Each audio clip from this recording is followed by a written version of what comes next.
So y'all, I'm back with Orphan chapter 15.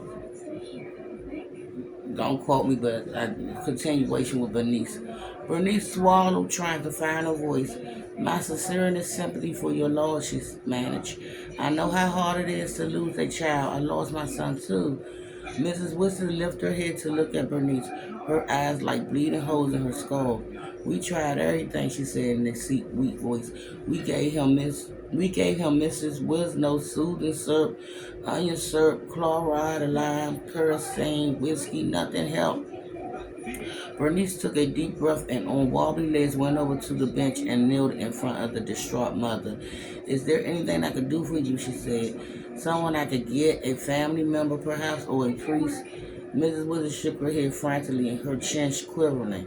Not yet, Mr. Withers said. It's too soon. He only just left us not 10 minutes ago. Mrs. Withers scraped the heels of her hands across her eyes, leaving red marks on her cheek. He was so beautiful, she said, beaming through her tears. She's so perfect. Bernice nodded, forcing a sympathetic smile. How old? Only 3 months, Mr. Wilson said. Oh dear, Bernice said. I'm so sorry. She had to get out of there. Had to get up and go, but she couldn't. Her legs suddenly felt useless, her insides like glattening. She started to straighten to my to say goodbye, but Mrs. Lizzie seized her hands. I want you to see him, Mrs. Wilson said. I want you to see how beautiful he is before they take. No, Bernice said, louder than she intended. No, I can't. I'm sorry, but I need to. Please, Mrs. Wilson begged. She stood, pulling Bernice up and started to drag her by the hands across the foyer. I want you to see our boy. He needs people to see him, to remember him like he is now. Mr. Winston grabbed his wife by the shoulder and tried to slow her progress. It's all right, darling, he said. She doesn't have to if she doesn't want to. She lost her son too, remember? With that, Mrs. Wood stopped and let go. Her face felt fallen as if she had a sudden realization. I can't do this, she cried. I can't live without him. I want to die.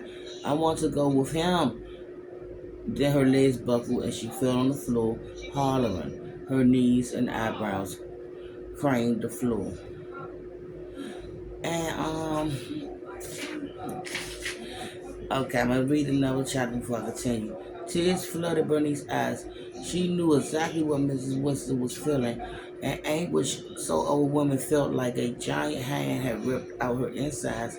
Every wall from the poor woman's pierced Bernice's chest.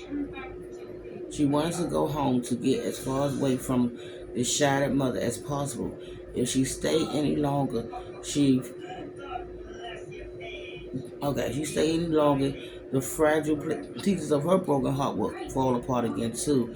Then she looked at Mr. Wilson, standing there helplessly, watching his wife shudder and scream on the floor. No matter how hard it was for her to see this grieving couple, she couldn't abandon them yet. Do you have any whiskey left? She said. He nodded and went to get it. She knelt and rubbed Miss Winston, quaking back, perfectly aware it provided no comfort, but doing it anyway. It's going to be all right, she said. I know it doesn't seem possible right now, but you're going to get through this. It will take time, trust me. But you're going to pick yourself up and keep going because your husband needs you. And because your son will want you to stay strong, saying these words, saying these words reminded her that Wallace would have wanted her to stay strong too, and she wondered again if somehow he was behind her finding the twins. The nurse showing up at her apartment and seeing Mrs. Patterson run for rent sign. Her life had been completely turned around since he left this earth. There had to be more to it than luck. Mr. Winston returned with the bottle of whiskey and kneeled in front of his wife. Bernice got the woman up on her knees and held the bottle up to her lips. At first, Mrs. Wilson turned away and shook her head, her eyes closed. Then she grabbed the bottle with both hands and drank a good number of generous swigs, barely stopping long enough to breathe between swallows.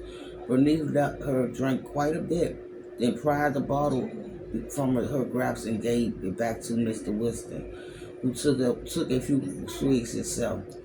Mrs. Wilson slumped over and lay sobbing in Bernice's lap, her tears falling on her nurse uniform. Bernice rubbed her convulsing shoulders, fighting her own flood of emotions.